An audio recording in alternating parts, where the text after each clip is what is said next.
Friends, 870 days of war between Russia and Ukraine. There have not been too many changes. Nonetheless, there have been changes sufficient enough to be discussed, and even the effects of NATO summit that took place in Washington. In the war zone in south, on Kharkov as well as on Zaporizhia front, no changes. Marinka positional battle continuing for Krasnogorovka and other fronts. As far as Avdiivka is concerned, it seems to be at this given moment mother of our war, where Russians are advancing quite a lot. The Russian Defense Ministry has claimed to have liberated Voskhod. As per me, this was captured by Russian army even earlier, but nonetheless they have declared it now. Russian army have advanced in and out Yevgenivka and northeast edge of Novosilovka first, almost 200 meters. They have also advanced from Novoalexandrovka in the south-northwest direction 100 meters and southwest another 100 meters. They advanced towards Vovchio 200 meters, which is west of Sokil, further west of Voskhod and Yevgenivka, which I just now talked about. As far as Toretsk is concerned, Russians advanced 200 meters inside Druzhba as well as Kirov and towards Leninsky and New York. Bakhmut Chasiv Yar positional battle continuing. The Russian offensive operation east of Chasiv Yar is pretty fierce, though no major significant changes have taken place, and similar situation towards north of Soledar, that is Siversk region, including Serebryansky forestry. Northeast Ukraine, Russians have advanced 300 meters towards Petropavlovka in Kupyansk region and 200 meters towards Peshani area and reached southern outskirts. Here the Russian advance is pretty fast and is a danger to the Ukrainian army, which is fearing a big breakthrough in favor of the Russians and may reach till Oskul river. North Kharkov, that is Slobozansky direction, Ukrainians counterattack continuing with enhanced reserves which is being brought in towards Lipsty direction and around Glaibok area. In the meantime, Russians have advanced in east of Volchansk and Ukrainians seems to be withdrawing in piecemeal from Sobornaya and Gagarin Street, and Russians have crossed Volchaya river and made their bases there, a sort of bridgehead. Interdiction missions, Ukrainians launched drones against Russian regions in many places. As far as Palestine Israel Middle East concerned, in North Gaza, after 2 weeks of operation, IDF has announced completion of Al-Zadaza operation and troops have withdrawn.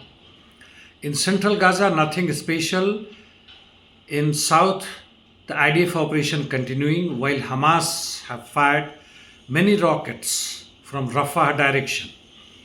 Hezbollah strikes against Israeli settlements as well as military establishment continues. And in Red Sea, US claims to have shot down 2 Houthis UAVs while British ships, or one of them at least, was hit by Yemen's UAV accepted by the British media. Now why I'm sitting in front of you is to talk about how war is likely to escalate. NATO declaration in Washington. Peskov, the Russian spokesperson, said it's a tool of confrontation. He talks about NATO. But what NATO declaration say?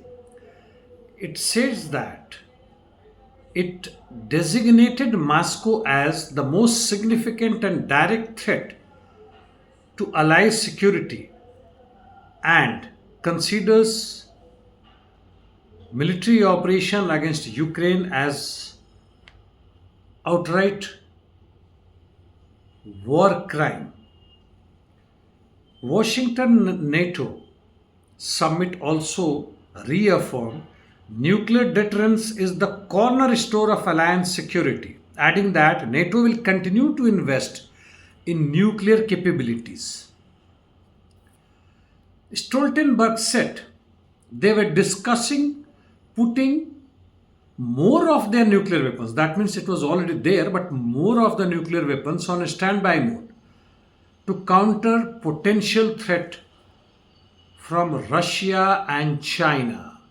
Russian spokesperson Dmitry Peskov said that Russia is considering changes to nuclear doctrine.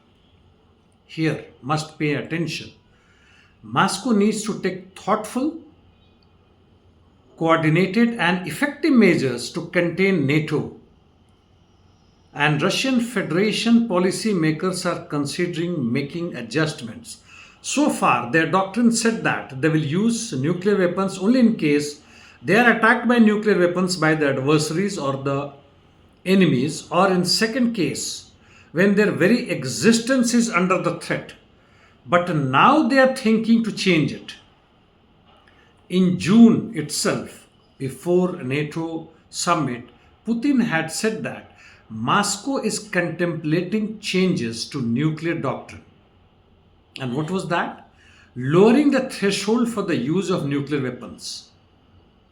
He further said, rivals are focused on ultra low yield explosive nuclear devices. What does that mean? That means the nuclear weapon that were used in Nagasaki in Japan and in Hiroshima, the strength will be much lesser. Now what they call is tactical nuclear weapons or battle nuclear weapons, so that it is not a strategic one, it does not destroy the whole country. So they are, in addition to this, we know that they are deploying nuclear weapons in UK and quietly in many NATO countries. And that includes Israel too.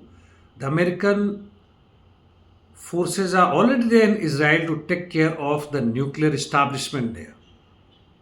That means they are taking proactive actions, and therefore the Russian policymakers, their military and political leaders are forced to move towards in this direction. And if this escalates, China will not be spared, neither North Korea, and India and Pakistan too will be sucked in. I am not telling you some forecast or trying to make you weak. I am not. Rather say I am very optimistic. I do not believe in fait accompli. And therefore, we the global citizens, unite and force the present governments, the capitalist, monopolist agents who are extremely imbecile and warmongers and can do anything to keep their hegemony intact. There is still time for us to save the world. Thank you, friends.